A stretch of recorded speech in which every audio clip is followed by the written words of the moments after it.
wish I could witness it. That tail was jacked up when he got in office. The world hated us when he got in office. And watch this, when the cowboy couldn't bundle some of them out. Took him out, and there was no leak from the White House. Here's my point.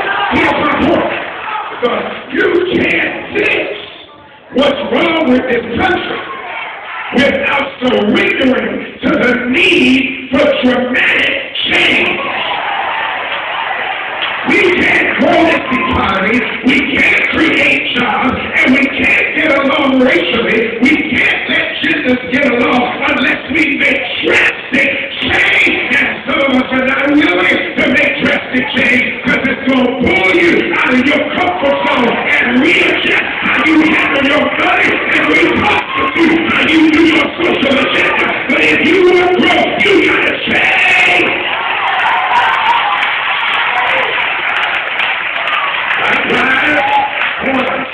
Likewise, many of us won't change without any movement. And I'm telling you, you can't go and keep acting the same, living the same, expecting the same, believing the same, doing the same. Please tell somebody the miracle is in the movement. What I consider to be good news from the throne room of God is the announcement that movement is where the miracle is right now. I'm making you, God speaking, different on the inside, but I'm also shifting you on the outside.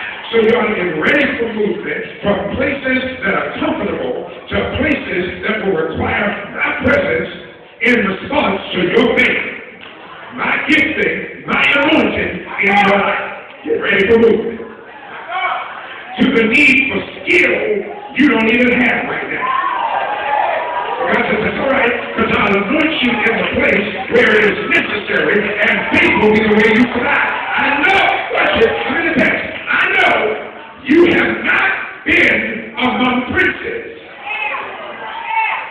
And maybe there ought to be some interval progressive stages that takes you from ash heap, maybe, to the cultural nomenclature. Maybe you ought to hang out first with the comic book.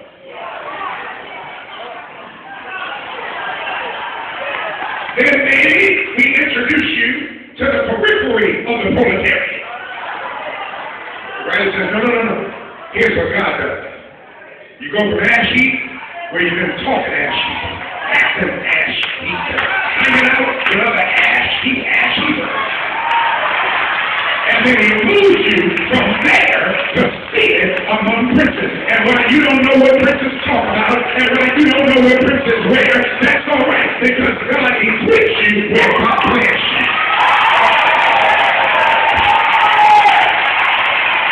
He gives you necessary gifts for necessary assignment. So you don't ever not walk through an open door because you don't think you qualify.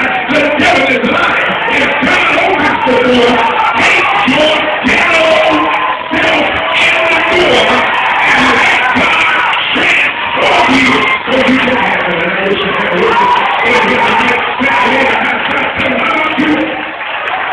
Oh yeah, I'm old enough to believe it. I got faith enough to believe it. If they hire me, I'll do the job. If she do it, I'll go.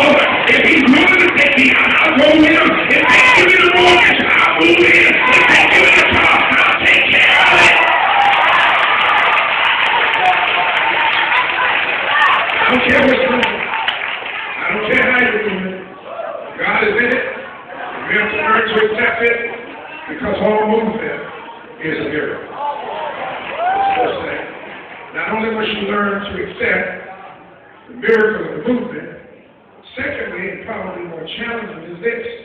You have to learn to fit where you have been favored. This is going to be the difficult one. Because my issue, everybody wants faith. It's the popular cultural word in church. Everybody wants faith. The Lord says, few want to grow big enough to fit the size of spiritual garments that are sewn with faith. What I've discovered in my years as pastor, not to be critical, is that many people ask for what they're not willing to grow into. You're right. You're right. Not used to fitting in among princes. And I can understand it because you didn't expect it.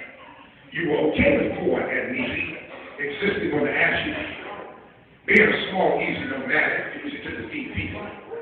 Watch this. God says, but I chose you. You do understand that Israel was the least likely people to be God's chosen. They didn't know nothing. Excuse me. They didn't know anything. They were small, nomadic, used to moving from place to place, had no central city. And God reaches down and bypasses giants and strong nations like Babylon and lays his hand on Israel. So they were okay with being poor and needy. But God chose them. And that's the only reason that you are being dealt with like you are. The only reason you keep overcoming like you do is because God chose you. In fact, I know tonight because if we had open night, y'all came up here, most of us, 99.9% of us, could not explain our existence at the level that we are enjoying it by any other reason but to say, God's been good to me. I'm telling you, if you ask me, like on the 14th, I'm standing in the pulpit of Morning Star, I'd have to tell you, it's not because of degree, it's not because of royalty, it's not because of hookup, it's not because of intellectual acuteness. All I can say is that every place God gives me favor, I go into it and try to fit in. It's a hard and difficult message, but it has to be announced. You know how many of us can't enjoy what God is doing in our lives? It's because we won't fight to get where God has favored us. If I don't open the door, you're going to take your own self right into the door and act just like what you needed to be delivered from. So determined to still be poor and needy on the action that we rebel against taking the place of princes. In fact, we'll go there and start criticizing how they did. You're right. You're right.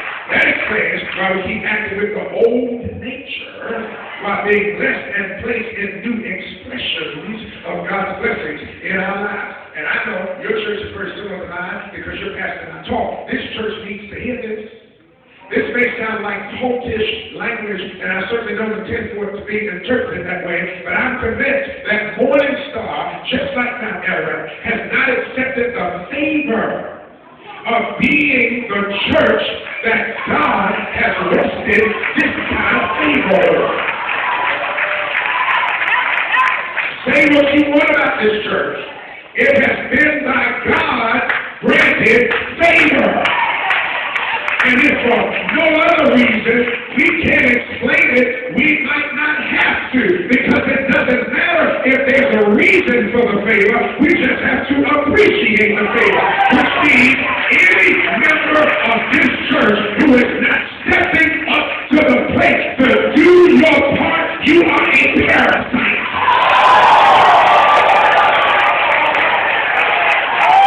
And how dare you keep sucking off of the favor instead of fighting to fit where God has planted you. I'm not talking to anybody in this place. Slap somebody high five. Tell them, do your part. You can't treat this season like it means nothing when our presence and activity is offered without clearly understanding that God has moved the ministry to a different place, and different movement calls for different mindset and different methodology.